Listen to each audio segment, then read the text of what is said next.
Hi, I'm Rachel Rose with the Verizon Business Team, and I'd like to personally welcome you to our very first business webinar series. Small businesses are the cornerstone of our local communities, and we created this series in an effort to find a way to help. Throughout these webinars, we'll be bringing experts together to provide advice during the crisis.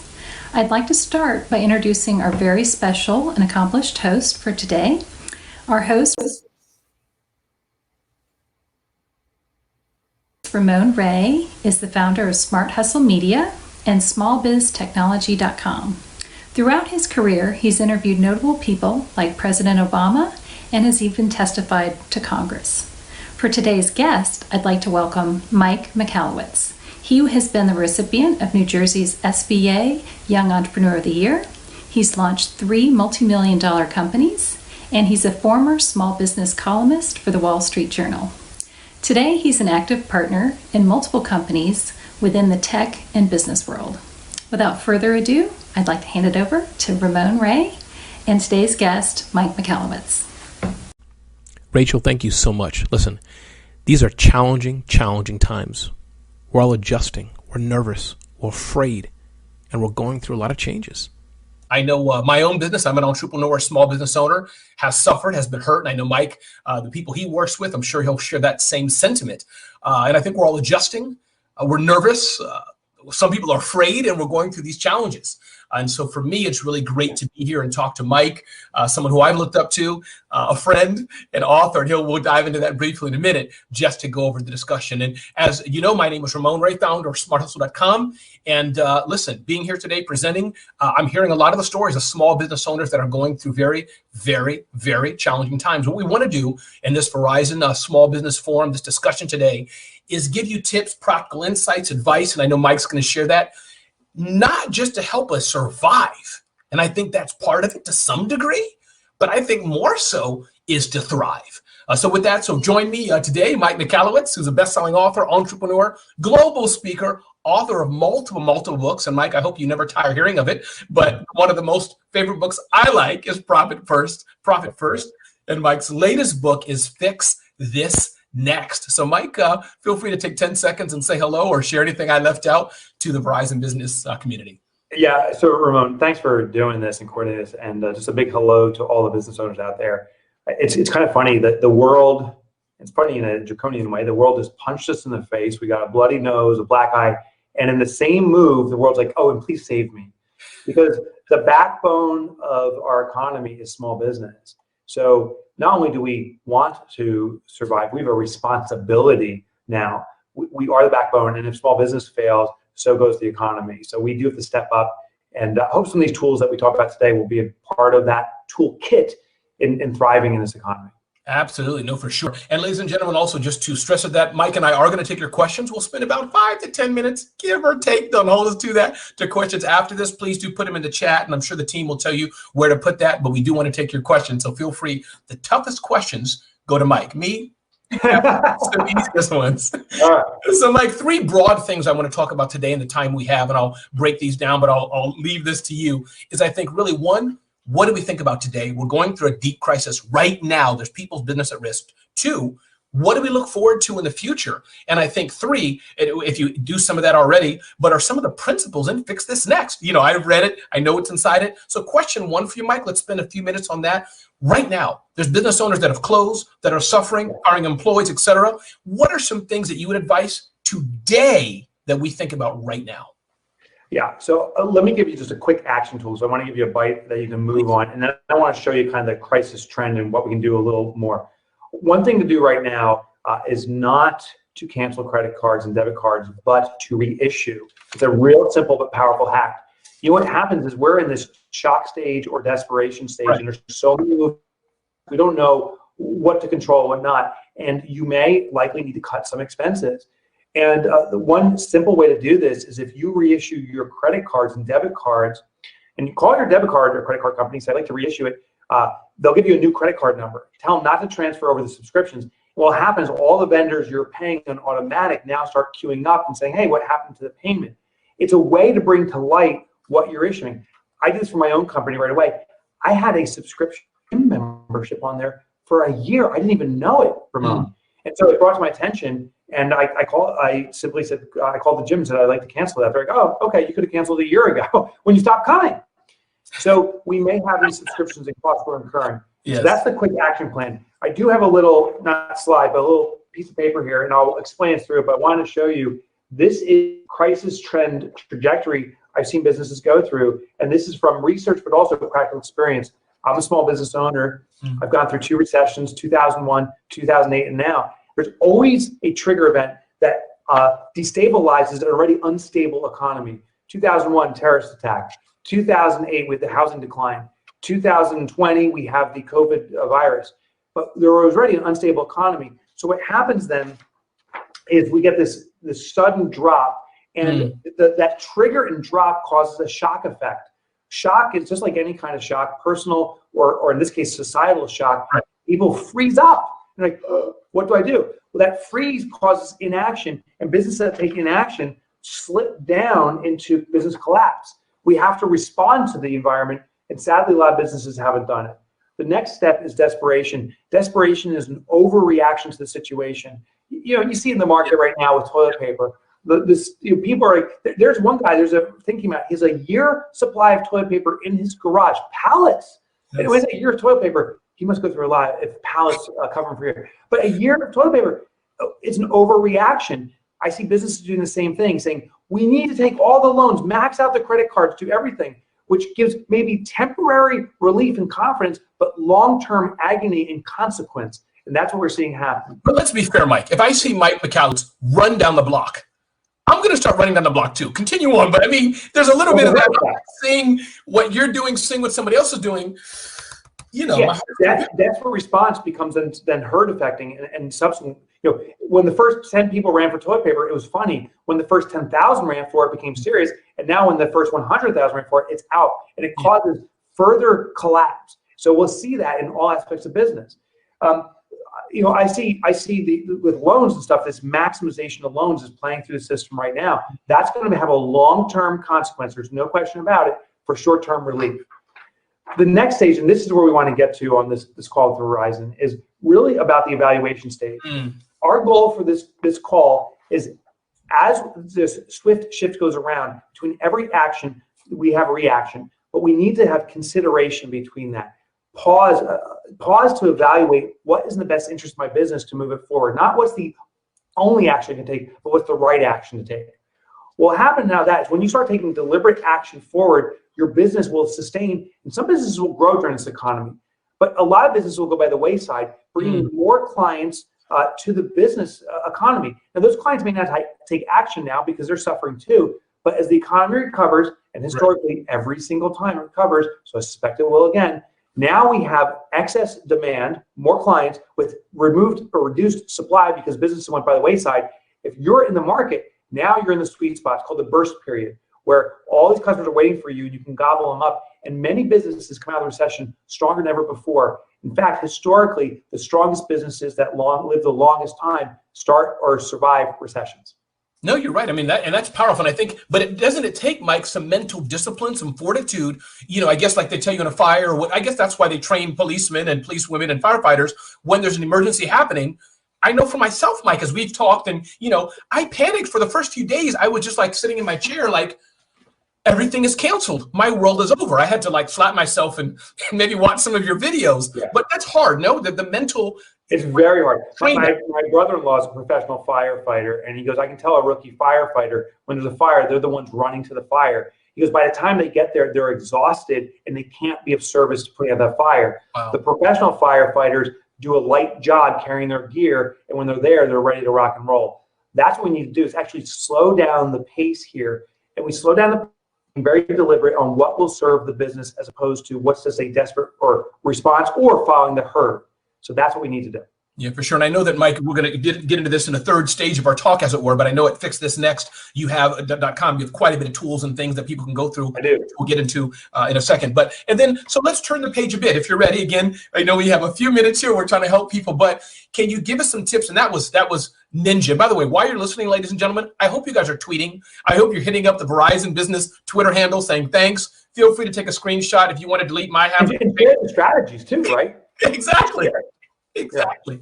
So, Mike, what should people now be thinking about At one point, this will be over. At one point, you and I will be giving each other a hug at some point. What do we do, Mike? What can we think about today for the future? And maybe a little early now for some people who listen, but what are some tools, some mental things we should do as we're thinking of recovery? What's next? Here's ninja trick number 2, and implement this today in your small business.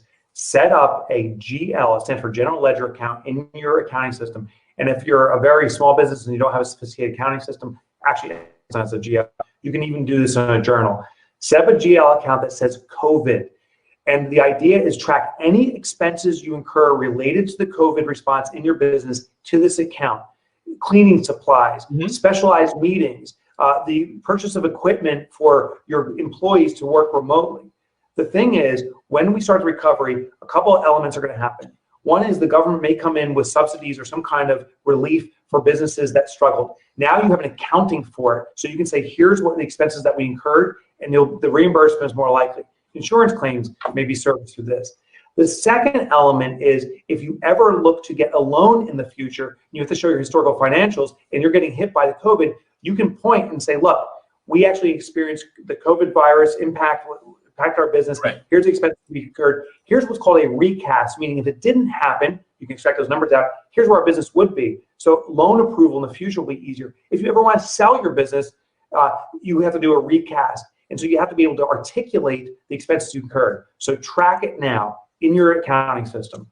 And how do we talk to our accountants and others about this? I know in the Profit First community, Mike, you have a whole team of people that probably know a lot of this stuff. But can you give us also, because you're talking to a person, as you know, numbers is not my thing. I'm a marketer. I can do that pretty well. And I can dress once in a while. I can put a mean tie on. But beyond that, Mike, what do we tell our accountant, or should accountants kind of know this? If we take some of these notes and say, Mike mentioned this to me, can you help me, local accountant, local banker? Will they be able to take the ball and run, or how do we have the conversation? Yeah, so sadly, a lot of the accountants and bookkeepers that I've been querying about this are not proactively implementing it, but they do understand the logic. So once you notify and say, I want to track any COVID-related expenses, they will know what a GL account is. They may want to set up multiple accounts and what's called sub-accounts, but direct them to do it. Then tell them how to categorize it, meaning when you experience an expense related to COVID, you notify them and say, this expense I incurred. You'll see a credit card charge or whatever the charge is on your new credit cards. You'll see the charge, relate that to COVID, and then they can categorize it. You can do this post-haste. The only problem is looking back in time becomes very difficult. So you can wait 6 months and try to go back and calculate. It's really difficult. It's like if you track your mileage for your car for tax benefits, and you try to do it after the fact, you're trying to track. It is a nightmare. So actively do it now. Wow, this is powerful. And I've listened to a lot of webinars, Mike, on these kind of things, just trying to learn over the last few days. And this is powerful. This is, I would think it's unique and very special what you're sharing. So I encourage you all. I hope you're writing notes. And I do hope you're tweeting out and thanking Verizon Business. I'm Ramon Ray on Twitter. You can find Mike Michalowicz on Twitter as well.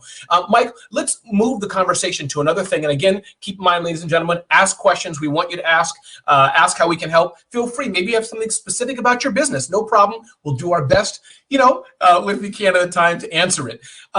Let's move to a third stage, Mike, and this probably fits into either looking at it now or the future, but I want to turn to some of the principles and fix this next. And I think two things jumped out for me, but you take it where you want. I think one is the aspect of prioritizing what your problems are.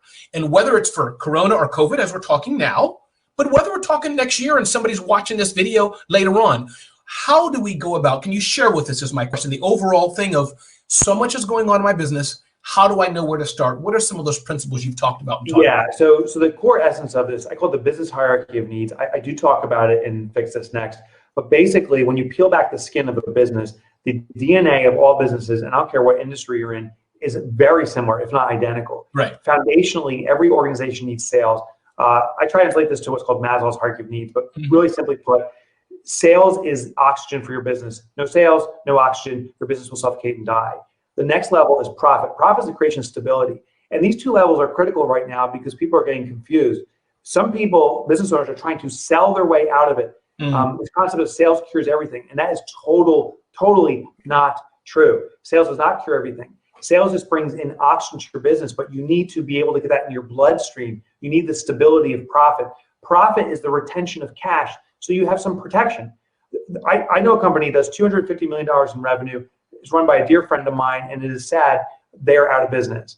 It's not about the size of sales. They were not prepared or actively addressing profitability or the stability of the organization. One mistake, it was right before COVID broke out, but one mistake, the business is gone now. So it's this relation. We need to focus on profit. And I'd argue actually most businesses need the stability more than they need sales right now. So if you're seeing a sales drop, I get it. Most of us are. But the question is, of the sales that remain, can we bring profitability? How do you do it? You cut costs. There's going to be some hard decisions. Some businesses have to lay off employees. I will tell you, I've done that. It's the most difficult part of life because it is a moral challenge. But the government has set up the best cushioning I've seen in my life for employees that are furloughed. So if you let someone go right now and the government will catch them, it's probably better to do it today than 3 or 4 months from now when your business is in dire straits. Save the corporate entity. Don't try to save everyone's job and sink the corporate entity and everyone's out of a job. Which is cost itself, by the way. I've heard this from business leaders. I just want to underline that. Many people think, let me keep Jimmy, let me keep Becky. And this is way beyond sales, but there's an issue in the company. What do they say? Fire fast, whole other conversation. You have to do it peacefully and right. But I've learned that before. If you lose your company because you save somebody, that's not responsible. But go ahead. You were talking about this. Yeah, I was just talking with a major janitorial company just minutes before this, because I'm really trying to get a sense of what's going on. 600 employees. They had to let go 200 employees, but they've sustained the business. They also did a strategic move that I'm really impressed by, is they didn't change their core competency. Janitorial needs are dropping. People aren't using office space. You don't need clean buildings, but buildings are requiring what's called deep cleaning. It's almost like a hazmat level to make sure that it's virus free. They've actually rejected the business because it's not their core competency. They know in the best interest of their clients is not to do a job that they can't do, but to refer them to a partner. As a result, they've retained clients saying, thank you for caring and protecting our business the most. You are guaranteed the business on an ongoing basis. So they did a strategic move. We need to, as business owners, maintain our core competency. I call it business as usual in unusual circumstances. What you're good at, continue to deliver, but it's a new packaging now. We have to find a new way to deliver it. And I can give you a strategy around this. I'm talking to a lot of restaurants. I'm interviewing all different types of businesses. Restaurants are in real dire straits because they're forced to shut down. Well, you can use a technique I call one step back. Look at your core end deliverable historically. I deliver food to someone's table. Well, then we go one step back and say, what happens immediately before that? Well, the process of bringing food to the table. Okay, that could be a new offering, bringing food to people, carry out or delivery. In fact, one business down the street, a restaurant, teamed up with a food truck, and the food truck is running neighborhood deliveries while the restaurant is now selling more food than they ever have before. Wow. We asked, what happens one step before carrying food to the table? The preparation of food. Well, why aren't restaurants, preparing their 10 favorite dishes? Why aren't they filming it, preparing the menu and recipe, selling it? Why aren't they doing a cooking class online over Zoom or something, teaching people? What happens one step before that? The procurement of the raw materials, meats, vegetables. Why aren't they carving that up, so to speak, and delivering the raw materials so people can prepare the meals? What we have to realize for all our businesses, the end product is simply a culmination of small mini products. Those can become our mainstay products now. That is powerful. And Michael, I want you to finish the steps just so people know it. I know we have sale. We talked about sale, profits, and then the 3 more. I know they are. The next one above is called order. Order is the creation of efficiency in an organization. We need to have that. Now, you have to have adequate sales to support adequate profits. Once you have profits, you ask yourself, is it adequate to support organizational efficiency? This is where there's no dependency on the owner. A lot of businesses are struggling right now because the owners carrying the business on their back. I see owners amplifying their work hours to 12 or 15-hour days, burning out fast. That is not the goal here, and it's not sustainable for the long haul. We've got to find a way to bring efficiency. You do it through technology. Use Verizon's tools for an example. It's very clear. But you also start transferring work out to virtual help, part-time employees or full-time employees. But you got to get the load off your shoulders for your business to keep the churn going. Next level above that's called impact. Impact is the creation of transformation. This is where your business is no longer about the commodity of what you deliver, the transaction. It's about the impact your offering has. How are you of greater service beyond what you do? And the highest level of this hierarchy is called legacy. It's where you ultimately realize you've actually never been a business owner. You've been a steward of a business. You brought something to life, but it is beyond you. It is all about what it can do and live on into permanence. Now, how this hierarchy of needs works is we look at each level and say, where is the most imminent base level need first? We need a strong foundation to build up. So for some businesses right now, we are reverting back to sales. But for many businesses, it's actually a profit or stability need. In some businesses, it's an order and efficiency need that's most imminent right now.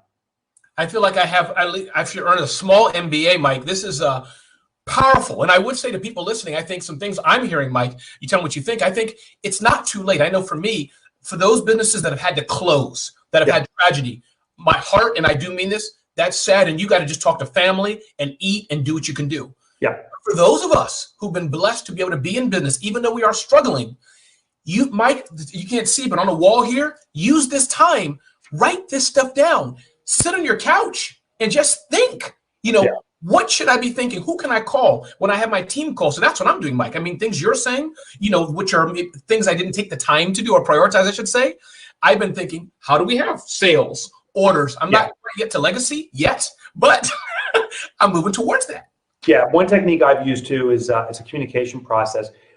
During stressful periods, realize you're not, of course, the only one who's stressed, your clients are too. Amplified communications works in your favor if you do it right. And here's what I mean, is we need to communicate more frequently in smaller bites. I see this onslaught of emails right now, and I'm not going to name names, but there's some big corporations that I own a car, and this car company sent me this diatribe email of the 10,000 points they're doing to make sure I'm protected from COVID. Quite frankly, it's all irrelevant, and it's a little bit annoying because they're trying to sell to me in this circumstance. What the better way is to communicate with your clients in small bite-sized pieces. The first communication, if you haven't done it yet, is saying, we're still here and we're ready for you. That's it. The second communication is, here's a little tidbit that may serve you. We're wishing you well. Here's another tidbit. Just be present in small, tangible bites. Clients want to know you're there for them, and they want any kind of help you can provide on a tidbit basis. But when they need you, they want to know that they can reach out to you without any impedance. Small, bite-sized communication will support that. Mike, listen, this has been powerful, powerful, powerful. And are you ready, Mike, for the questions that are going to be fired away? People are going to help their business. Are you ready? Yeah, I'm ready. Let's do it. All right, good. And I hope you all have been tweeting and sharing with your friends and family and other business owners, because I know this is hard times. Me and Mike are here to serve you. And I know on behalf of Mike, for sure, honored that Verizon Business has put this together and enabled us to help you. Also with that, we're going to turn to questions or Rachel, and we'll take it on from there. Wow, this is cool. Here we go, Mike. The time we've been waiting for.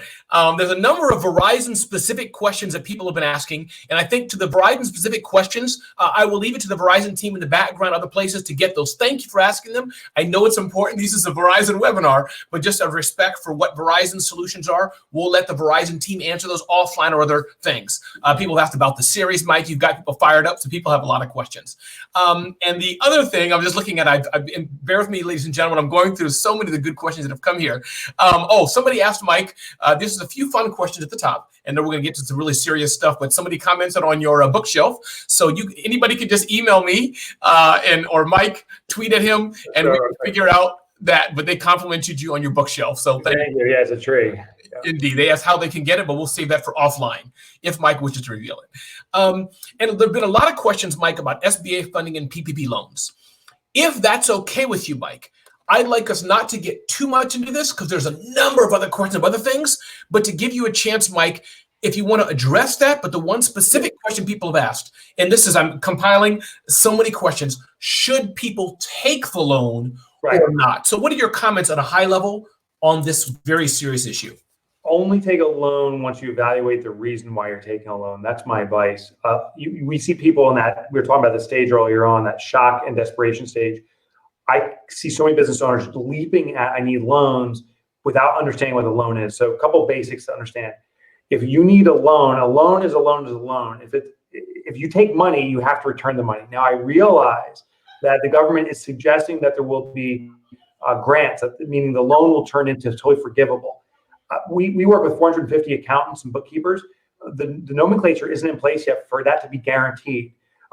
Some of these loans may actually turn to 1% loans. So you're not guaranteed until you know for sure. So work close with your accountant or bookkeeper to verify if you're taking a loan, if it's going to be forgivable realistically. But no matter what, if you're taking a loan, that is an indicator there's a reason you need that money. There's something wrong with the business, declining sales. There's a problem with margin. But we got to look at the trigger moment, because a loan, there's two types of debt. There's what's called debt bridging, and there's also debt leveraging. This is not a debt leverage situation. Debt leveraging is where you take money to get money in a short period. Debt bridging is where you take money to cover a period of time where there's an expected return of that money through income. The problem is we don't know how long the bridge needs to be. Is it really over in 2 months? That's what your life loans are. Or is it going to be 2 years?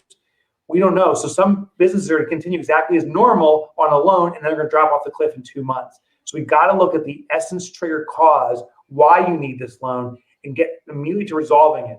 The loan may be appropriate to afford you time, but without the resolution to the root cause, your business will still be in trouble, from my experience.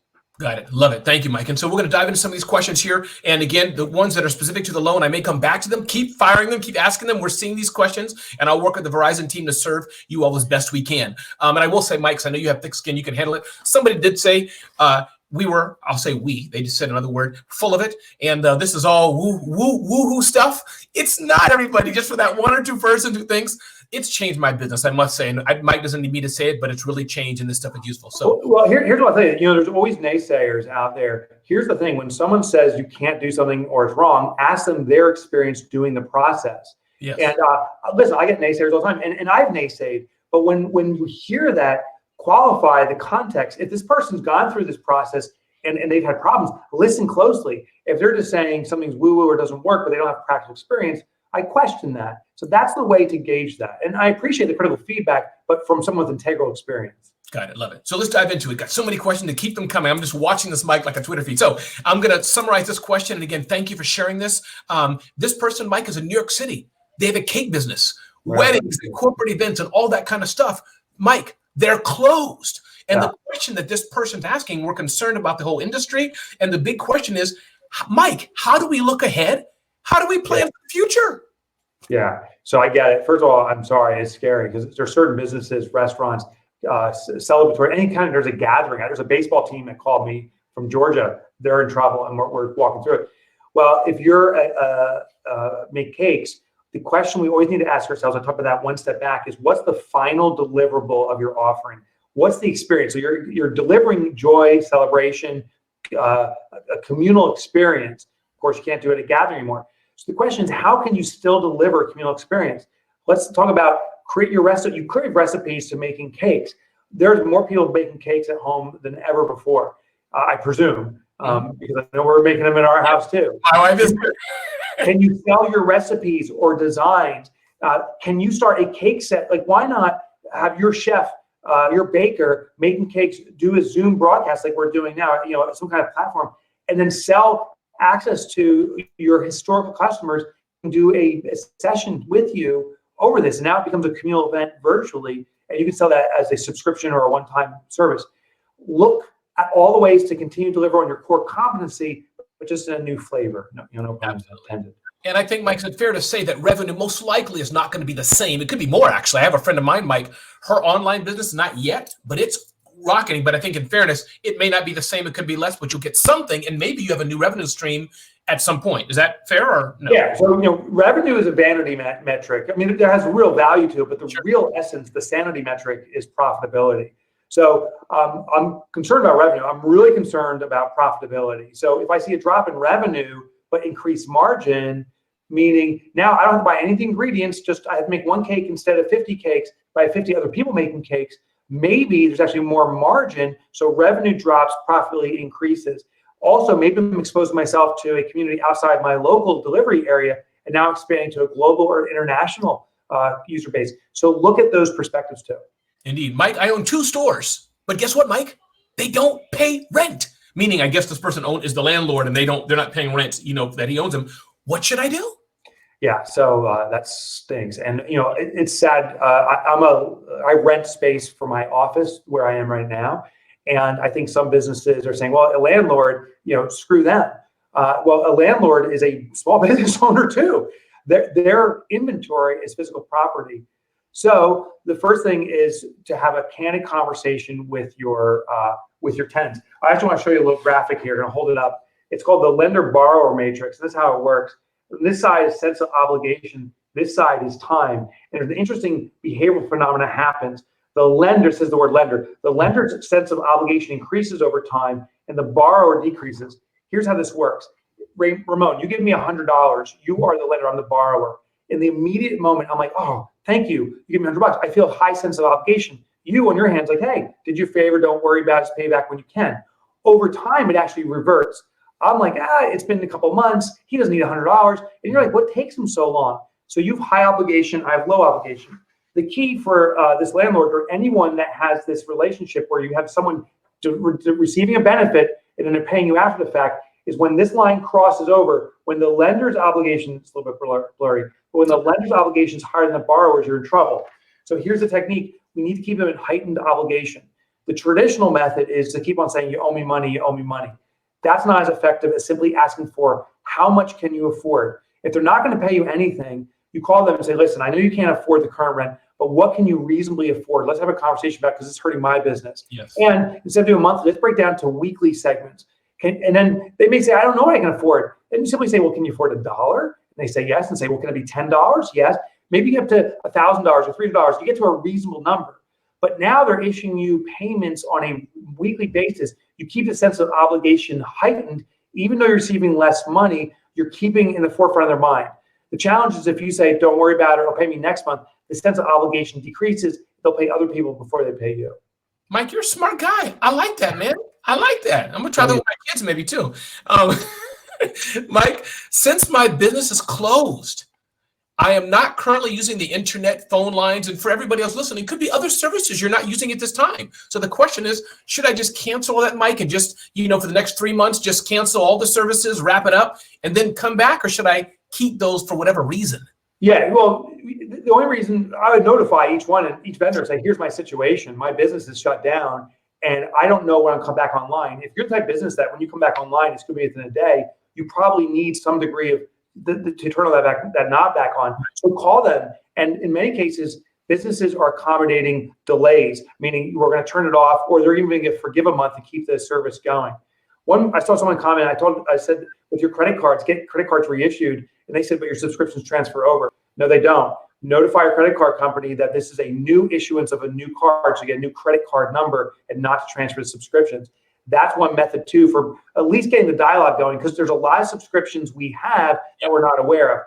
Listen, we have an obligation and circumstances that present themselves. So what we need to do is first, who are we obligated to? So that credit card technique I shared is a quick way to bring it to your attention, and then have the dialogue about your circumstances.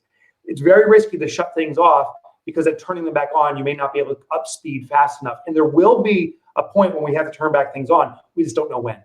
Yeah, that's powerful. Somebody asks, Mike, yes, you asked the GL tip. I'll call it the GL tip for us people. But they're curious if you have to refund your customers and things of that nature. Does that factor into this when you're doing the GL and things of that nature?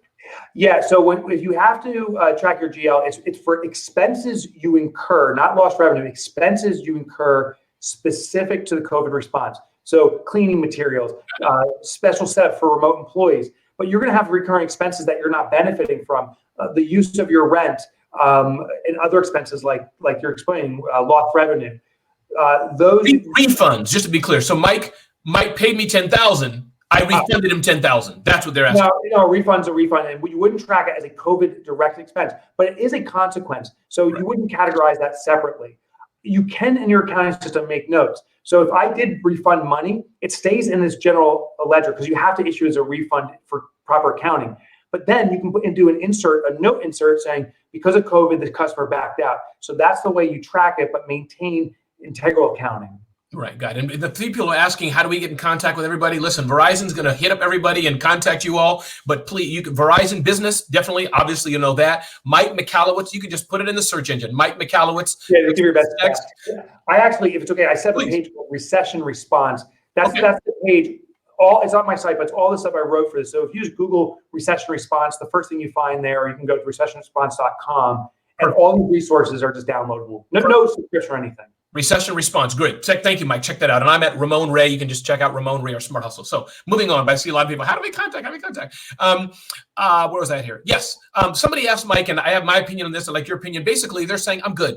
I don't really need the money, but it's like there. Everybody's applying for it. So the question, Mike, if I don't really need the money, should I apply for it? And they do say, but I don't want to take it away from someone else. What is your thought? Yeah. So that's a tricky. So it's a moral question, and I can't base on morals. From a logical only standpoint, this is a little bit draconian, you take the money because the advantage is if that money is free money, and qualify it first, as I explained, if it's a loan, it's a loan. There's a cost associated with it. But if you're getting money to sustain, take the money because your competition's taking it, and it'll give you a further extended period, and you don't know what's coming. You're good today, you may not be good in the future. But my sense is, again, if I don't need a loan, I can validate I don't need a loan, I'm actually going to avoid it altogether. Yeah. So that's the kind of logical versus, and there's also a moral consideration. I don't want to take away from someone else right now. Our company's decided not to take the loan because we're fiscally sound and we don't need it, so we're not doing it.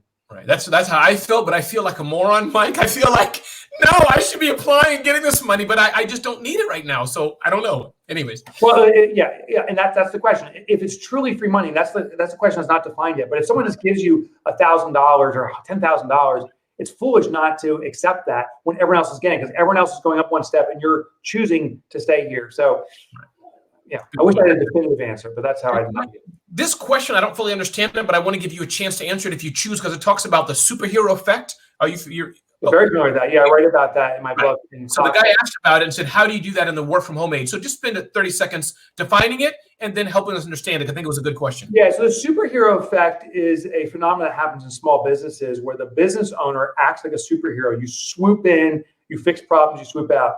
But like superheroes, if you watch any movie, it causes this peculiar dependency from the humankind, if you will, to protect themselves. I used to watch Batman as a kid, and watching Batman, the commissioner had a bat phone. Truly, the police could not defend themselves, and they had to pick a hotline to call Batman to save the day again. So it causes this artificial dependency. The superhero syndrome is where our employees become artificially dependent upon us. We have to save the day yet again. And the problem is, if the day you're knocked out, you're not available, if you get sick from the COVID virus, now your business is in peril. So you want to bring about systemization. The best way to bring about systemization in a remote scenario is actually what we're doing. Video-based training. So any process you do, record it. Use tools like Loom. I'm not too familiar with them, but I know it's a free system. We use it. And so if I have to do some invoicing or something that I've been doing myself, I'll film or video the process, give it to a colleague to repeat. Here's the hack and technique. Once you give it to someone else, virtual help or whatever, to start doing the process, require them to create another video teaching it, their own video, because ultimately the teacher is the best student. So when they prove they can teach it, they've mastered it. Plus now you have the intellectual property in a video to teach someone else. It's very powerful with part-time or virtual help. I love it. My next question is talking about data and what we're paying attention to as we look at the current economic shifts and et cetera, things that are happening. What data or data are you most paying attention to predict where the wins will be post-pandemic? And my question more so, Mike, I'm going to reword this, but answer it how you wish, is just what things should we be paying attention to? We have all this, I don't know, profit, loss, data, balance sheet, things that you know so well. So I guess that's how I'm seeing the question. What should we look at? Yeah, I mean, there's internal data. I'm looking at what products are selling, how my products are moving and so forth, because there's this mix. Some products make a lot of money, some don't. And so I'm looking at that. But I also, the kind of that forecasting, I look at my clients. Okay. Or if you sell B2C, I look at my clients' source of income. And I want to see how they're effective. So that's a big indicator. As I told you, I have this one organization, accountants and bookkeepers. I'm watching how accountants and bookkeepers are winning or losing business. If they're losing business, I know that 1 month from now, when they're collecting money, they're not going to have money. And 1 month from that, they're not going to be able to pay me. So I have a 2-month outlook by looking at your clients' clients. Yeah, good question. And Alex Bleem, since he put it here, from FrogWorks, maybe you know, maybe you don't, but in case you do, hey, Alex from FrogWorks, thanks for being here. He's concerned that changing his marketing message to relate to the current situation may look like he's taking advantage of the situation. Great. We are and always have been there for our clients. We've seen some leads come in over the last 2 months. I'm thinking that leaving my marketing message alone is the best course of action. But the question is, should he change? Should he not? Shift or not for him and all of us? Great question. It starts off with defining, are we pursuing an opportunity or are we being opportunistic? Opportunistic is where you take advantage of someone's disadvantage, and that should be avoided. Opportunity is where you're of service to a client in need. And there's shifting needs right now, so there's great opportunity. I would argue, in fact, this is the most important time to market and sell so that customers are aware of you, because if they don't find you and they need a solution, they're going to find an alternative, perhaps a bad alternative. So you have an obligation to sell. But here's how you do it. Survey your customer base and say, what's the best way we can be of service to you now? Because we're going to change our core competency, business as usual, into an unusual package, delivering in a new format, perhaps if that serves them better. So define what they need, but gosh, you have an obligation to step forward because clients need and customers need to be served. They need to be served in a new way. And if you don't market and sell, if you shirk from that responsibility, others, perhaps less scrupulous people, will market to them and your customer will lose. Wow, that's powerful. This is a similar question, Mike, as I'm seeing it asked in a different way. I'll just read it as it says it. Should we scale down businesses that are paused, i.e. wedding industry? I think, Mike, you've answered this very well as far as doing other things, innovating, which I think we all should do.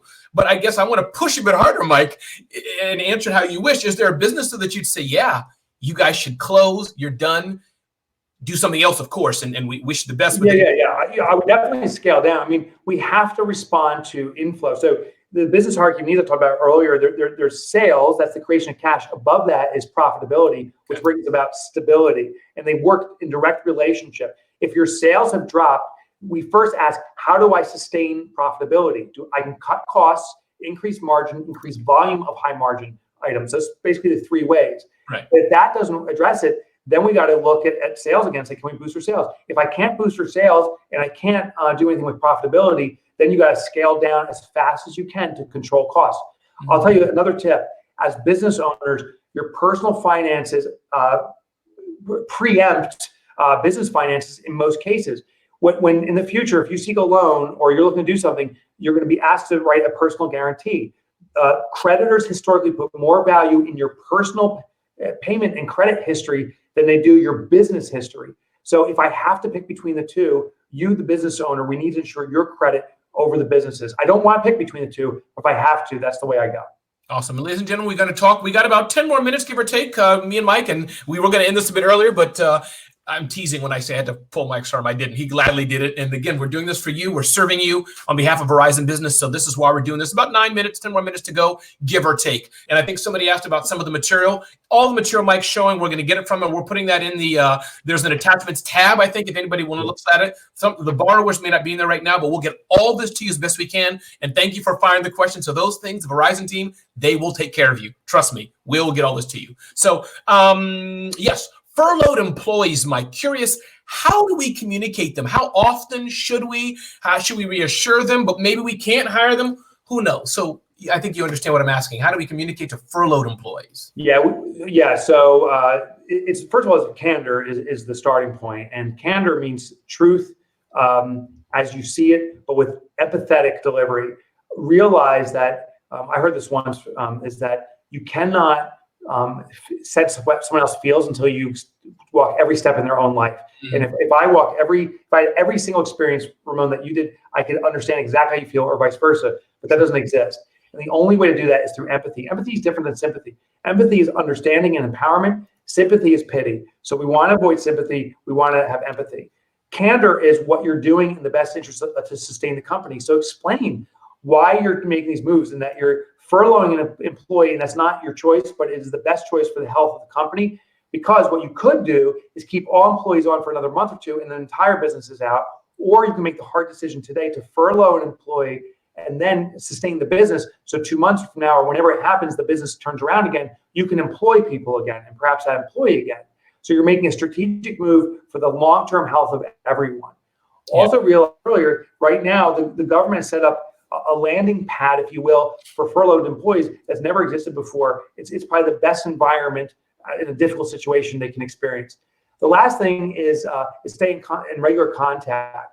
If you let go of an employee and you want to bring them back, just reach out. And the reach out is just saying, hey, we're still here. We're still working for it. You still go through candor and empathy. How are you doing? And how are you managing the situation? And keep that dialogue going after they leave.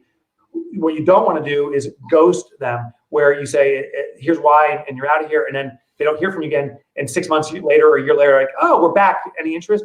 Chances are you've lost them. So keep the dialogue going even after they depart. Yeah, no, that is powerful. And this kind of a similar question, Mike, but I'm curious. And one friend of mine, in fact, you may know him, but a friend of mine, he's cutting a lot of salaries. He's made a commitment to as much as he can to his employees. He wants to keep them all, even at much reduced salaries. He's looking at his own line of credit, all these kind of things that you know so well. But my question is, and somebody has asked it, what are some ways that we can retain employees? So any ideas for that team of 10 or a team of 50? They're like, Mike, I want to try to keep everybody if I can. Thoughts on how to do that, or even if they should? What are your thoughts on that? Yeah, so I mean, you can invite employees to work under a new arrangement. So if you can't afford to keep them under your current situation, is there a part-time opportunity, or perhaps a contractor opportunity? Contractor opportunity frees you from obligations of potentially retirement and vacation requirements. Even for part-time employees, there's some requirements around that. A contractor, and even the taxes are now over to them. So you pay them as a contractor, and they incur and manage the expenses. So you can consider that. I'm always impressed by part-time employees. There's still a large community of people who are looking to do a part-time job because they want the freedom to still have a life at home. What I found is part-time employees for our organization very powerful, because you give them 8 hours of work, but they only have a 3-hour window to do it. They say, I got to hustle, and there's no joking around. So maybe repositioning in that way could help too. But also understand what's in the best interest of your employees. It may be better to be furloughed for some employees financially. So you want to retain them, but look what's in the best interest of them too. And if it's financially more palatable for them to be furloughed, then see if you do that, a way to retain the conversation and dialogue so that they can come back when this process or period goes by. Yeah, good point. I guess it depends on who it is too. A younger person who may want to start a new career anyhow, they were going to leave in 6 months, versus this person that age or their place in life. So I guess but you're right. I guess you shouldn't blanket it, especially if you can talk to each one and see where they're at in life, is what I'm hearing. Yeah, the interesting thing is we're going to experience a surge period. I don't know when, but out of every recession comes a growth period. And what happens is, as difficult as it is this cleaned out the forest. It's like a forest fire, and a lot of businesses will collapse, and it is very sad. But that frees up a lot of business opportunity. There's clients that are going to be in the future perhaps looking for the new vendor because their old vendor is now gone. Well, if you sustain through this and you start going through a surge, there is excess demand with not inadequate supply, which is on the vendor side is beautiful, because now you can gobble up that opportunity. But the only way you can do it is if you have a structure ready to go. So keeping that dialogue with employees, even though you don't have a job now, you should start recruiting, not hiring, but recruiting, keeping that dialogue going so that when we hit a turn, you can bring on a team and start satisfying this unserved demand. I love this. And again, thank you. Wow, the comments keep coming in. We really appreciate it. Keep tweeting. Listen, Verizon Business, when I say this, Mike, I know I mean it. Thank them. I'm grateful that Verizon enabled me to be here, but brought Mike here. Not everybody can talk to you like this, Mike. So thank you, Verizon Business. Keep the tweets coming and saying thanks. I'm Ramon Ray on Twitter, Mike Michalowicz on Twitter, and we go on here. You can tell I like Twitter, Mike.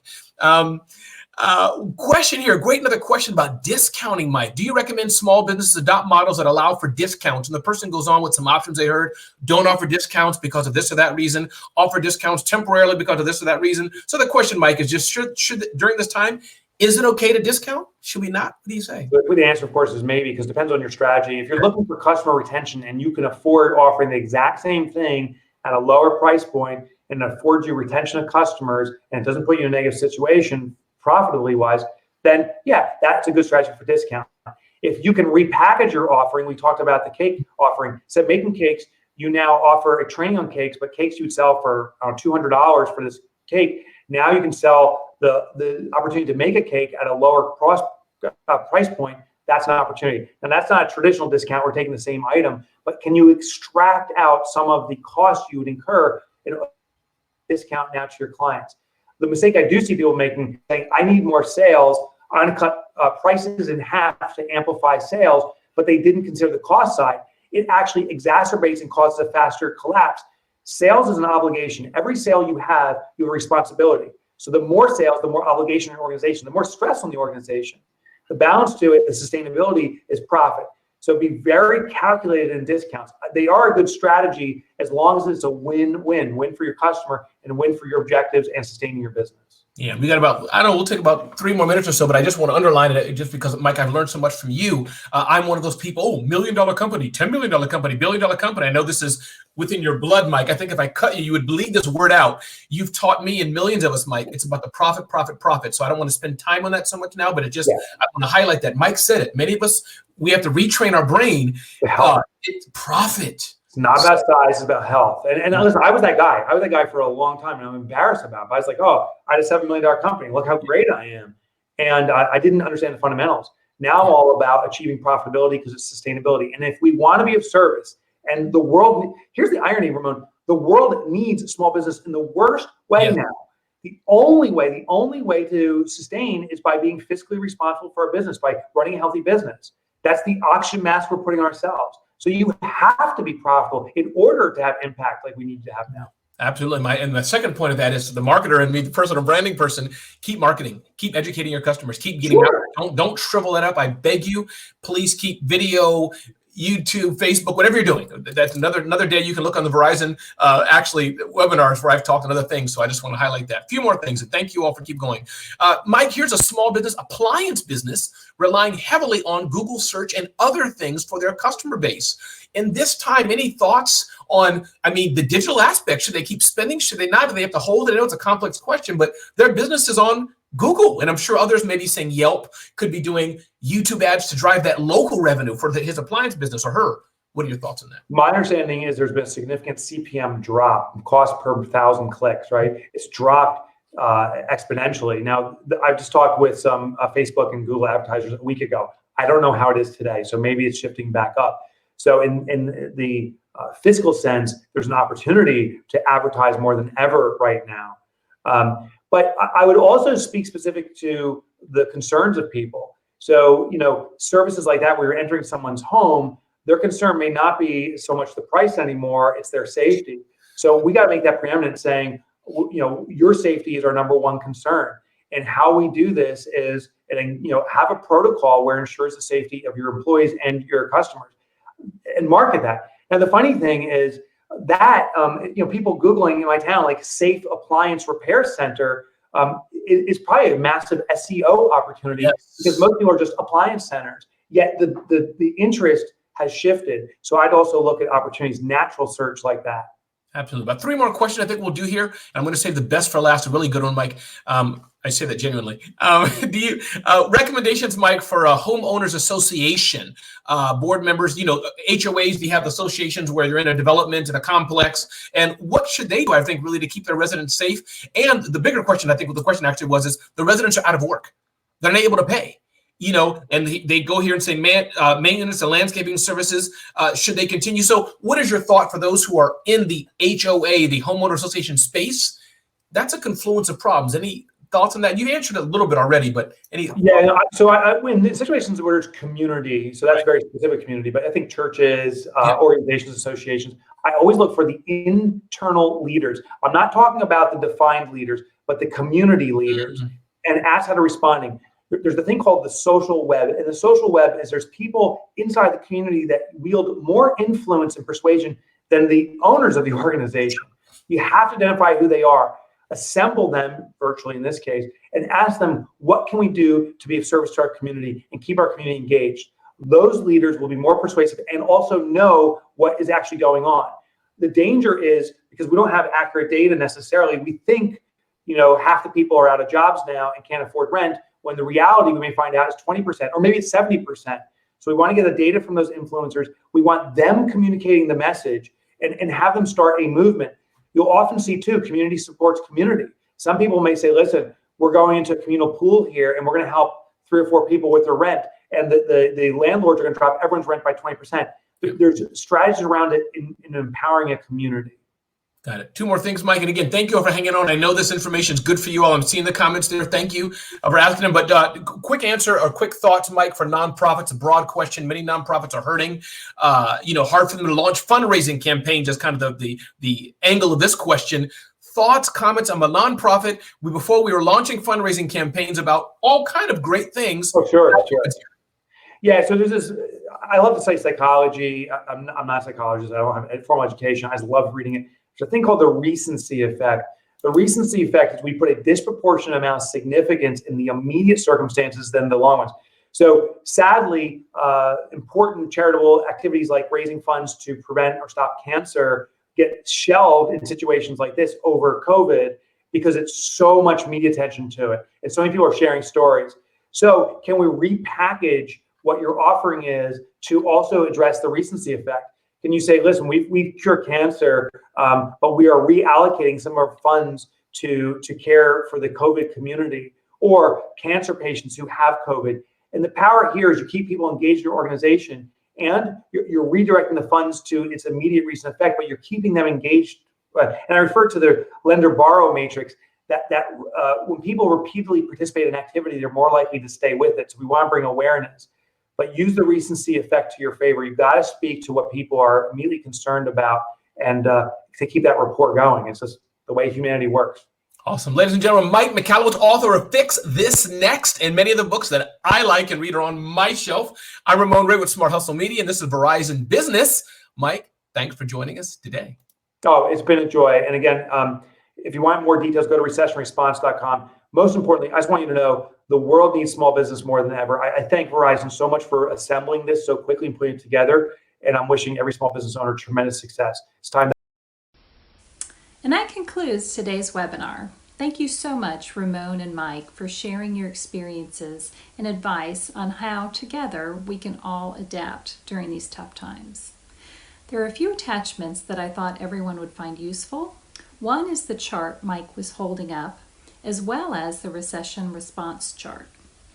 I also shared in the attachments tab the Coronavirus Emergency Loan Small Business Checklist from the SBA. And next Tuesday, April 14th, we'll have a representative from the SBA here to answer your questions live. We'll also have Melinda Emerson, the Small Biz Lady, on Thursday. So I hope you'll join us for those webinars. Thanks again for coming, and hope to see you all next week.